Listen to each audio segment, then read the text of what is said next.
Hello and welcome to the Slow Crime Playlist. This is a true story told in slow, clear English at a 2 level. It is made to help English learners listen, understand, and practice. The story you will hear is real. It may be upsetting for some listeners because it talks about crime and death. Please listen with care. Now, let's begin. Niles, Michigan. February 20th, 1987. It is 1:30 in the morning. A man named Terry Wood calls 911. He sounds angry and scared. He says his wife, Roxanne, is dead. He had just come home from a night of bowling. He tells the dispatcher, "My wife has been murdered." When the police arrive, they find a terrible scene. Roxanne Wood is on the kitchen floor. She is only 30 years old. She has been attacked and killed. Her throat was cut. There is blood everywhere. The kitchen knife is missing from its drawer. Terry Wood is covered in his wife's blood. At first, the police believe Terry might be the killer. His phone call sounds strange. He is shouting, not crying. He sounds angry, not sad. When the police ask questions, he asks for a lawyer right away. This makes them more suspicious. The police look at the timeline. Roxanne came home around 12:30. Terry says he arrived home about 1:15. That is only 45 minutes. Could a stranger really come into the house, attack Roxanne, and leave with no trace? Police think it is not likely. They believe it was someone close to her. They see no sign of a break-in. The killer used a knife from the kitchen. That means the person did not bring a weapon. It looks like a sudden act of anger, not a planned crime.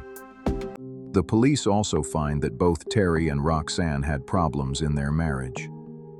Each had affairs with other people. To investigators, this looks like a domestic murder. One detective tells Terry, "I believe you are the killer and I will not rest until I put you in prison." But there is a problem. The police have no real proof.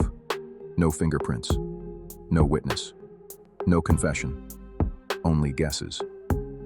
They collect a small sample of DNA from Roxanne's body, but in 1987, DNA testing is very new. The small sample cannot be used. The case goes cold. Years pass. Terry keeps living in Niles. People whisper that he killed his wife. Even some family members do not believe him. He is called Slash because of how Roxanne died.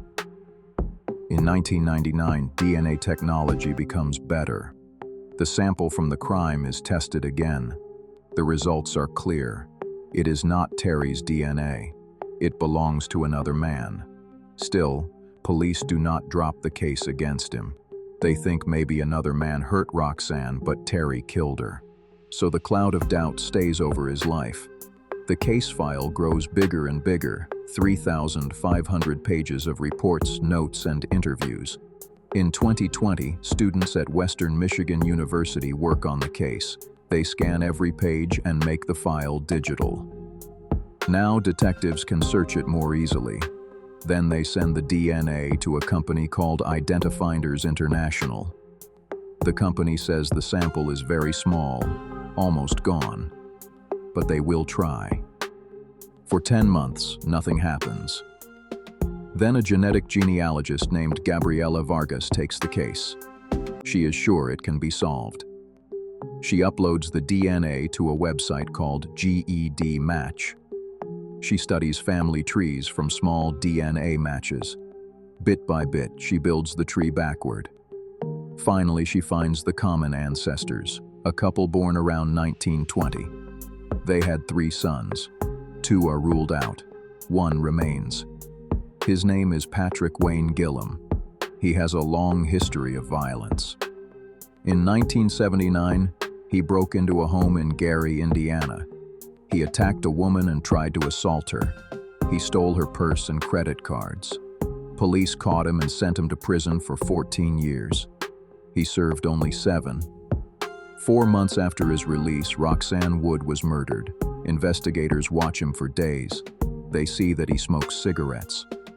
One day they collect a cigarette he throws out of his truck. The DNA test comes back negative. It is not a match. They think maybe they picked up the wrong cigarette. So they try again. At a laundromat, a police officer waits nearby. He watches Gilham drop a cigarette. The officer picks it up right away. This time, the DNA matches perfectly. Patrick Gilham is the killer. In July 2021, police confront him. They show him pictures of Roxanne. He says he does not know her. When they tell him his DNA was found, his body shakes. He says, "I need to talk to my lawyer." In February 2022, just before the 35th anniversary of the murder, he is arrested. He pleads no contest to second-degree murder.